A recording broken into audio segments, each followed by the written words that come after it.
జగన్మోహన్ రెడ్డి లాంటి నాయకుడు ఈ రాష్ట్రంలో ఉన్నందుకు నేను సిగ్గుపడతా ఉన్నా.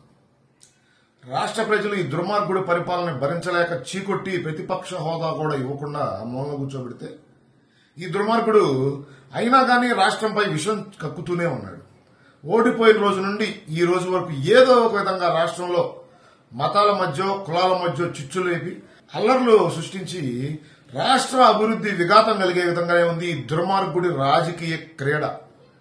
ఈ దుర్మార్గుడు రాష్ట్రంలో ఏ మరణం సంభవించినా ఏ చిన్న ఇష్యూ అయినా దాన్ని కులానికో మతానికో అంటగట్టడం, దాన్ని ప్రభుత్వంపై రుద్దటం, అక్కడున్న ప్రజలను లేదా ఆ కులాన్నో ఆ మతాన్నో రెచ్చగొట్టడం, రాష్ట్రాన్ని నాశనం చేసే దిశగా ఈ దుర్మార్గుడి ఆలోచన. ప్రవీణ్ గారి మరణాన్ని ఏ విధంగా ప్రభుత్వ వచ్చిగా చిత్రీకరించేదానికి ఈ దుర్మార్గుడు ప్రయత్నం చేశాడు.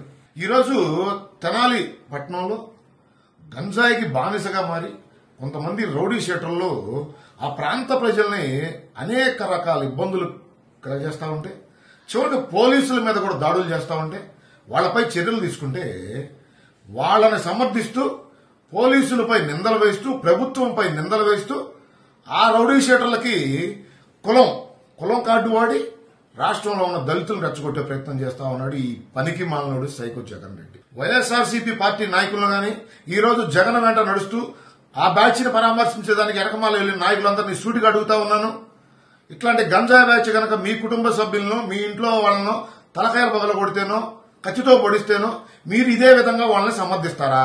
రౌడీ షీట్లను సమర్థించేదానికి వెళ్తా ఉన్నారు. సిగ్గు లేకుండా మీరందరూ ఆ పనికి మానవుడికి అండగా. ఇప్పటికైనా ఆలోచించండి, ఈ రాష్ట్రం ఏ దిశగా పయనిస్తా ఉంది, మీరు ఏ విధంగా విఘాతం కలిగిస్తా ఉన్నారు రాష్ట్ర అభివృద్ధికి. రాష్ట్రంలో ఏ మరణం సంభవించినా ఏ చిన్న ఇష్యూ అయినా దాన్ని కులానికో మతానికో అంటగట్టడం, వాళ్ళని రెచ్చగొట్టడం, అల్లర్లు సృష్టించేదానికి ప్రయత్నం చేయడం, రాష్ట్రానికి ఏ పెట్టుబడులు రాకుండా చేసేదానికి ఈ దుర్మార్గుడి ఆలోచనలు. వాటికి మీలాంటి కొంతమంది పనికి మాలిన సమర్థన. సిగ్గుపడాలి. ఈరోజు ఇట్లాంటి సైకో జగన్ రెడ్డి లాంటి వాటిని సమర్థిస్తున్నందుకు కొంతమంది వైఎస్ఆర్సీపీ రాజకీయ పార్టీ నాయకులు. గతంలో అభివృద్ధి ఆంధ్రప్రదేశ్గా ఉన్న రాష్ట్రాన్ని గంజాయి ఆంధ్రప్రదేశ్గా మార్చి రాష్ట్ర యువత భవిష్యత్తును నాశనం చేశాడు ఈ దుర్మార్గుడు. ఎన్నో వేల కుటుంబాలు రోడ్డున పడ్డాయి. ఈరోజు ఆ గంజాయిని నివారించే దిశగా ప్రభుత్వం పనిచేస్తా ఉంటే ప్రభుత్వానికి విఘాతం కలిగే విధంగా, గంజాయి బ్యాచ్ సమర్థించే విధంగా ఈ దుర్మార్గుడి పర్యటనలు. ఆంధ్రప్రదేశ్ ప్రజలారా ఆలోచించండి. ఈ దుర్మార్గుడికి ఇక జరగబోయే ఏ ఎన్నికల్లో కూడా ఈ పార్టీలకు గాని ఈ పార్టీని అభిమానిస్తూ ఈ దుర్మార్గుడి వెంట నడుస్తున్న ఏ సైకోను కానీ దయచేసి సమర్థించవద్దు.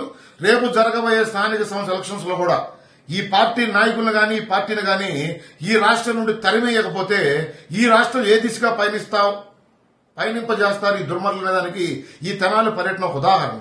Please subscribe to Leo news for more videos.